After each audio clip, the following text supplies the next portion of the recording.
Hello and welcome to Gullo's Garden Center. My name is Mr. Gullo and I will be your guide today. This is my family's business and I have been working here since I was 12 years old. Does anyone know what a family business is? I'll tell you. A family business is a business that is owned and operated. The workers are family, and I have quite a few family members that work here. They are my dad, my brother, my sister, and my brother-in-law all work here as well. So we get to see each other almost every day. So, you might be wondering, what is a garden center? Let's talk about that. Well, it has the word garden in it, so you can probably get things for your garden here, right? Yep. In fact, you can buy pretty much anything for your yard at a garden center. You can buy trees, flowers, shrubs, mulch, pottery, fertilizer, houseplants, vegetable plants and seeds, decor for your yard, bird feeders, fountains, furniture, and yes, even buffaloes. During the months of November and December, the garden center transforms. It doesn't look much like it does in spring. We have Christmas trees, we have wreaths, we have poinsettias, everything you need for Christmas. And we're going to take a look at all of that today. But before we go inside, I have a trivia question for you. Since we're virtual, you might be wondering, where is Gullo's? Gullo's is in Hamburg, which is one town over from Orchard Park. And I have a bit of trivia for you. Did you know? Some of you probably live in Hamburg, but where did Hamburg get its name from? Is it because the people really liked hamburgers? No, it's actually named after a city in Germany named Hamburg as well. Okay, we've come inside out of the cold, and behind me you can see some beautiful flowers. These are called poinsettias, and they are very popular this time of year. Many people use them to decorate their homes, churches, and businesses. Now, we are going to go to Luciano and Nella Gullo to learn some cool facts about these so you can be a poinsettia expert. Hello, I'm Nella Gullo, and this is my brother, Luciano Gullo. And we're going to teach you about poinsettias today. You see here there's white, red, and pink. And these are the leaves. These are actually the leaves, not the flower. Yeah. Can you zoom in a little? These are flowers. And remember, these aren't the leaves. I mean, they are the leaves. In fact, you might want to know that they grow in Mexico and Central America.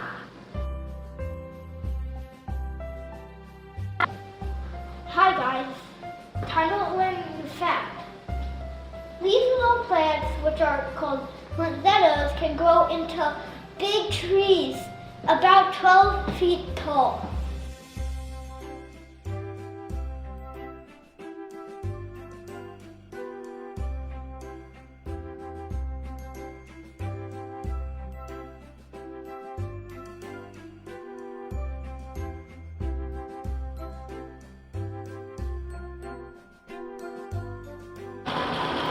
All right, we are out in the trees now. Who's ready to take a look at some Christmas trees? The first one we're going to look at is a Fraser fir, but before I talk about that, I want to talk about the differences. You notice that these trees, even though it's December, still have their needles. You might have noticed in your yard, there's a lot of trees that lost all their leaves. So there are two main different types of trees. There are deciduous, those are the trees that lose their leaves, and there are evergreens, like the Fraser fir, which hold their needles year-round. This is my favorite tree, actually. My family puts one up every year. Thing I like about it is, if you look underneath, you can see the needles they kind of have a little bit of a bluish hue to them, and the branches are really strong for heavy ornaments. These trees come from North Carolina. Quiz time. Does anyone know where North Carolina is? Let's take a look at the map. Is it the red state, the orange state, the yellow state, the blue state, or the green state? I'll give you a hint. These trees come from where their natural habitat is, which is the Southern Appalachian Mountains. Okay, if you guessed orange state, you're correct. Okay, the next tree we're going to look at is the Douglas fir right here. As you can see, these trees tend to be a little bit wider than the Fraser fir, and the color is a little bit more greenish than blue. The thing I like best about these ones is they have the most scent of all the Christmas trees. Couple facts about Douglas fir. These grow naturally in the wild out west, and they can actually reach up to 300 feet tall and live over 1,000 years. You might think that is impressive, and it definitely is, but there's another tree that grows out west that gets even taller and lives longer. If you've ever heard of redwoods, they can get almost 400 feet tall and live over 2,000 years. Now, these trees, although they're native to the West, they are grown in Pennsylvania. They can be grown in different locations. This is the redwood tree. If you've ever been to California where they grow, you may have been lucky enough to see them. I was, and it's like seeing a living skyscraper. The tallest one in the world is 380 feet tall, and they can live over 2,000 years. Now, we wouldn't want to use a redwood as a Christmas tree, though, would we? I mean, you'd need a helicopter to decorate the top of it. All right, last but not least, we have one lonely concolor fir left here. Now, as you can see, this tree has longer needles than the Fraser fir or the Douglas fir. And like the Douglas fir, they also grow in the wild out west. But this is a very popular tree.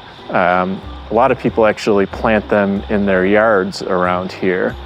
The thing that I find most interesting about these is they do not smell like you would think for an evergreen. They actually smell like citrus. Some people think they smell like an orange, some will say a grapefruit, some will say a lemon. So it's a very unique tree.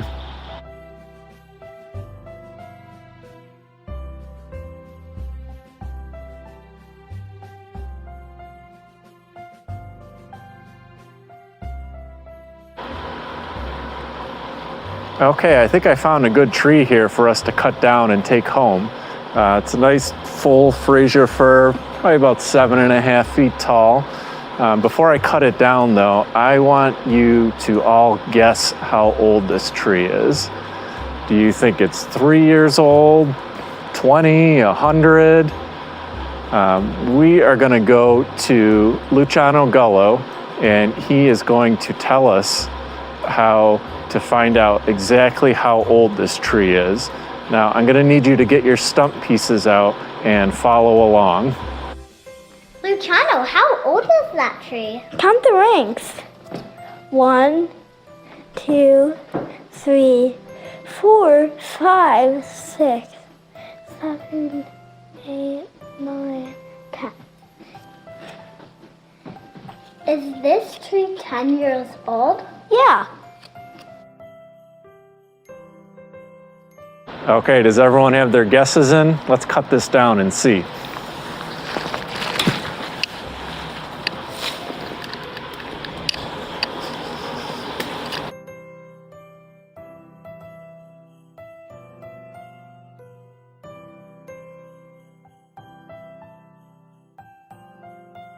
Okay, so you might have noticed when you were handling your stump sample and counting your rings, you got a little bit of sap on your hands, some sticky stuff. That actually blocks the tree from taking in water. So what we're gonna do is actually put a fresh cut on this with the saw, and then we will count the rings and see how old this tree is.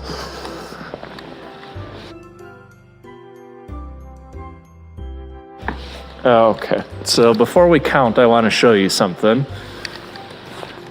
Now, we know that trees take in water through their roots, but after the water comes up through the roots, where does it go? It does not go through the middle here. It actually comes up through the bark. And let's count this tree and see how old it is. We have 1, 2, 3, 4, 5, 6, 7, 8. This tree is 8 years old. And you might also notice some of the rings are a little bit larger than the others. If it's a large ring, then the tree had a really good year and it grew a lot. You could see it had 2 good years in a row there. Those are really large rings.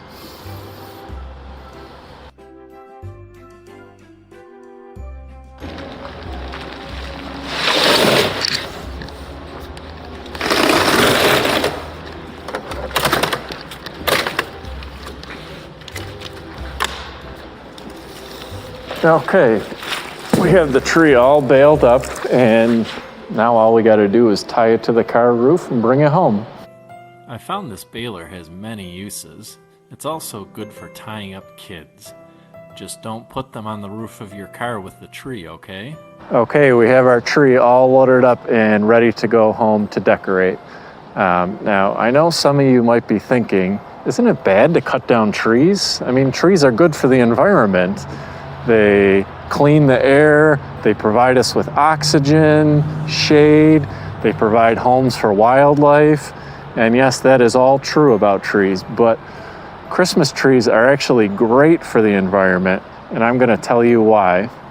For every tree cut down on a Christmas tree farm, a new sapling, the word for a baby tree, is immediately planted in its place.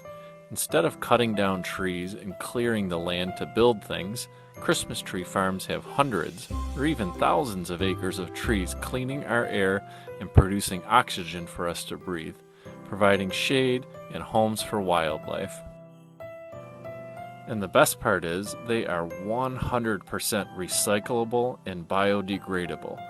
They can be ground into mulch or composted into soil. The other option, artificial trees, are made from plastic.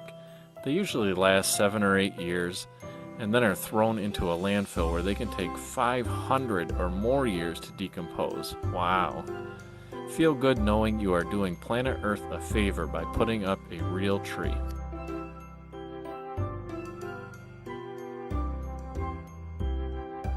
Hello everyone, we have a book about snowmen.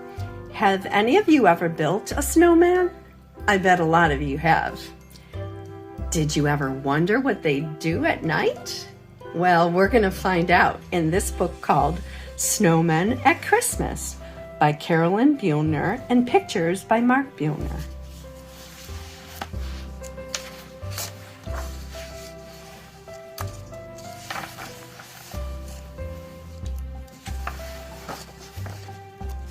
Right.